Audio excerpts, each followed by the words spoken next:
டேய் Instagram users, என்னடா இது? கொஞ்சம் இந்த இமேஜை பாருங்களேன்.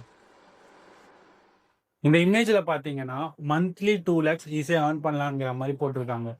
பட் எனக்கு எப்படின்னு தெரியல.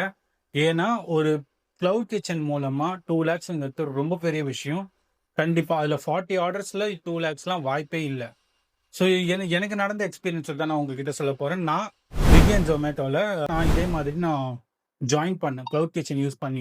என்ன நடந்துச்சு அப்படின்னா, எங்களுக்கு ஒரு ஆர்டர் கூட வரல. அதுக்கப்புறம் ஸ்விக்கி அண்ட் ஜொமேட்டோவை நாங்கள் காண்டாக்ட் பண்ணப்போ ஆல்ரெடி அங்கே நிறைய எங்களோட சரௌண்டிங்கில் நிறைய ஹோட்டல்ஸ் லிஸ்ட் ஆகிருக்கும். நியூவாக போகிற எங்களோட ஹோட்டல் எப்படி அதில் லிஸ்ட் ஆகும்? ஸோ அதுக்கு அவங்க என்ன பண்ணணும் அப்படின்னா, நீங்கள் ப்ரொமோட் பண்ணணும் அப்படின்ட்டு 4,000 கேட்டாங்க. ஸ்விக்கியில் 4,000 நான் பே பண்ணி எங்களுக்கு டெய்லி கிடைச்ச ஆர்டர் பார்த்தீங்கன்னா ஒரு ஆர்டருக்கு நாங்கள் பிரியாணி அது இது என்னென்னமோ செஞ்சு வச்சோம். பட் எதுவுமே கிளிக் ஆகலை. அந்த ஒரு ஆர்டரை டெலிவரி பண்ணுறதுக்கு எங்களுக்கு ஆன செலவு பார்த்தீங்கன்னா ஒரு 360. ஸ்விக்கியோட அந்த கமிஷன் எல்லாமே சேர்த்து 360. ஆனால் நாங்கள் சேல் பண்ணது 160 180. இதில் எங்கே இந்த ப்ராஃபிட் இருக்குது எனக்கு புரியல.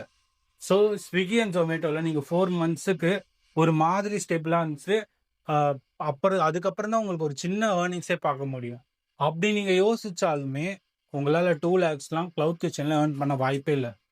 இன்ஸ்டாகிராமை திறந்தாலே நிறைய ஃபால்ஸ் ஹோப் தான் தராங்க.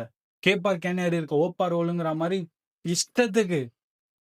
இஷ்டத்துக்கு ஒரு ஒரு மிஷினை காட்டுறாங்க. அந்த மிஷினை வாங்கி அந்த ப்ராடக்ட்டை நீங்கள் மேனுஃபேக்சர் பண்ணீங்க அப்படின்னா மந்த்லி 50 to 1 lakhs ஈஸியாக ஏர்ன் பண்ணலாங்க. மேனுஃபேக்சர் பண்ணுற வரைக்கும் ஓகே, எங்கே சேல் பண்ணுறது? பக்கத்தில் போய் கடையில் கேட்டால் ஆல்ரெடி இது மாதிரி 10 எடுக்கப்பா அப்படின்றாங்க.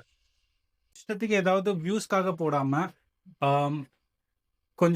கொஞ்சம் ரியாலிட்டியாக யாருன்னா போட்டாங்க அப்படின்னா அந்த யூடியூப் வீடியோ லிங்க்கு, அந்த யூடியூப் சேனலோட லிங்க்கை நீங்கள் கீழே கமெண்ட்டில் சொல்லுங்கள்.